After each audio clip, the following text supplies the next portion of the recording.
Hi, guys. How many of you have felt unqualified? Raise your hand quickly. It's quite interesting. A lot of you, right? We live in a world that continually attempts to dictate who we should be or what we should do with our lives. But who qualifies us? Over the next few moments, I'm going to tell you who qualifies you and emphasize the fact that it really is this person. You see, what the world tells us is to be like everyone else. But what the world needs is for you to be different. I've lived my life trying to qualify myself and fit into the predetermined circumstances of other people. I've tried to please the opinions of other people. I've tried to stand up and pose the certain type of individual that I've wanted to be. For all my life, this is how I looked. Up until a year ago. I look smart, right? I look good. I think I make this look good, you know? Yeah. But this is not who I am. And in fact, I'm not going to present my talk wearing all of this. This is not who I am anymore. No, I'm going to bring my best version of myself. I'm going to bring the real Simphiwe Petros. And we're going to talk about principles that I've learned over the past few years. Thank you very much. So let me put on the real Simphiwe Petros. And let's unlock and unplug this session. This looks better, right? Yeah, this is a lot more who I am. So, up until a year ago, I studied engineering, I finished my degree, I even graduated with honors. I worked for a parastatal, then I worked for a management consulting firm, and for all those years, I was continually frustrated because I felt unqualified. I felt that I'm doing something that I wasn't born for because back when I was a kid, I had a lot of dreams. And I know each and every one of us had those crazy dreams. But why didn't we go after them? I had dreams of being that Yo TV kid. I know some of you had that dream as well, you know. I saw a lot of Yo TV presenters. I always wanted to be on the big screen and really talk to people and engage with people. But all of my life, I had a huge insecurity. And the fact that I felt unqualified really defined a lot of who I was. I'm speaking to you today with great confidence and conviction, but it took a whole journey for me to come stand here and be as confident as I am. I remember in high school when I had to do mondelings in Afrikaans, I had an Indian friend, Shaylin, who had a different Afrikaans teacher, and I used to take his speech and go and read it in my class. It was crazy, guys. And I remember standing there with the paper and I don't know if you guys know, but you're trying to keep your hands still, but your hands are shaking. And my legs are shaking, and I don't know what's happening because I'm trying to present something, but I just couldn't do it. I was trying to be somebody that I wasn't. What I want to propose to you today is living a life that is unplugged and in charge. Literally unplugging yourself from your stereotypical backgrounds, unplugging yourself from people's opinions, and really being in charge of your life. There are 3 levels to living unplugged and in charge, and I'm going to bring them forward to you today, and I hope they touch you as much as they've touched me, because up until January this year, I was an industrial engineer working for a management consulting firm, and these 3 principles helped me step out and jump off the cliff and really live life on my terms. And everything that I am today is because I took that leap. The first principle or level of living unplugged and in charge is simple. You have to take charge. This is your life. You have to take responsibility for it. Nobody is going to provide an opportunity for you if you're not willing to take those steps of faith. You need to believe in yourself long before people even believe in you. And I don't know what happened to you in your past, but my past was really tough. I got teased, I got bullied, I used to be called the coconut. I come from PE, I'm a Xhosa kid.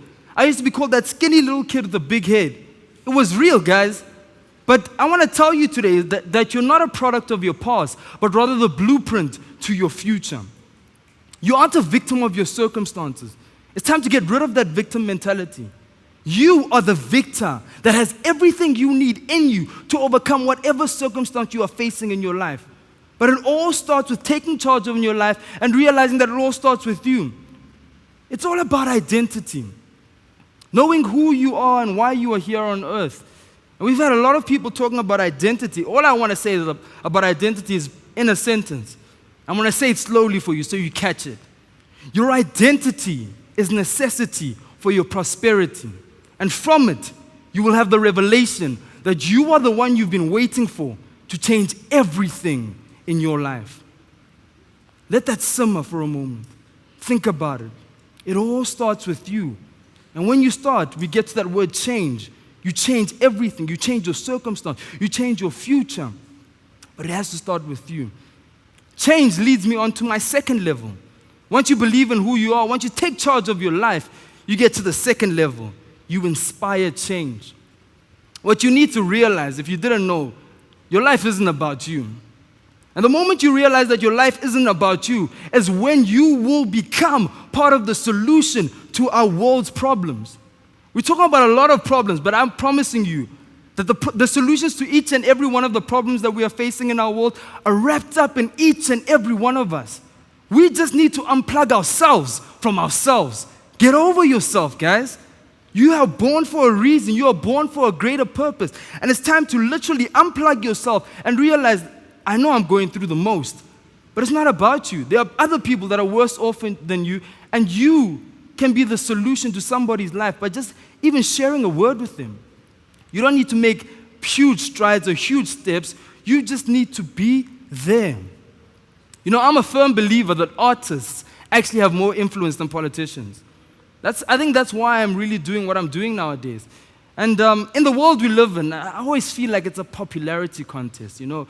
So-and-so needs to get so many followers to be seen. This artist is trying to do that. That artist is having so much beef with this person.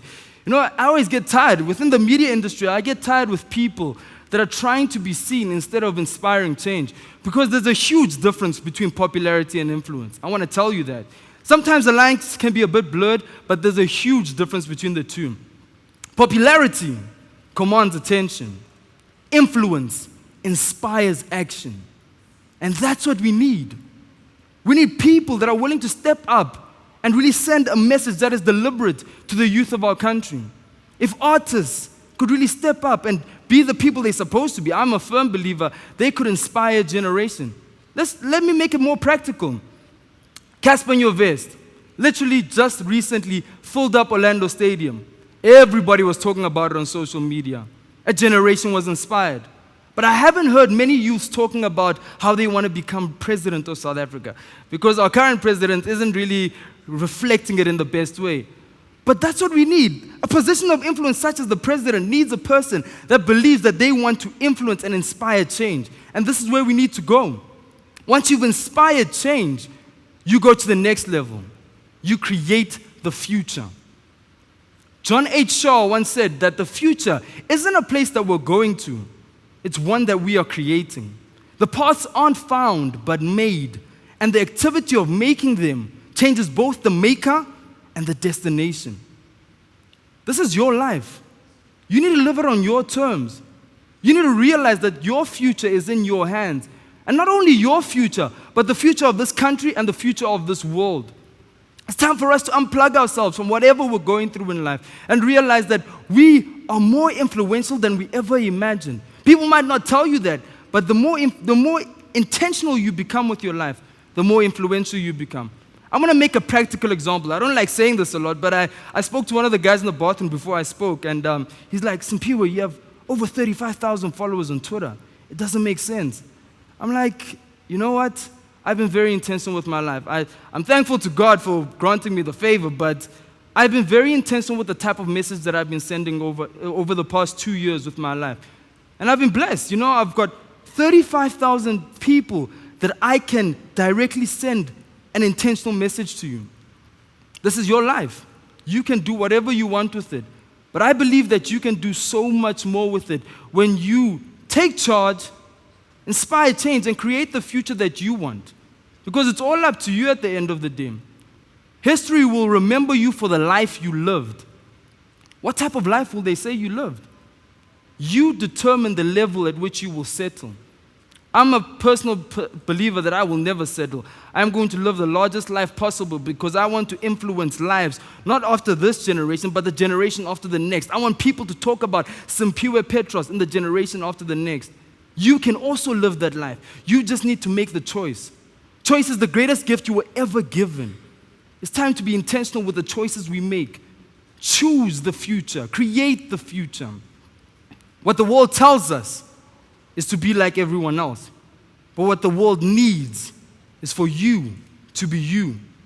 Because when you are yourself, you can leave your mark on history.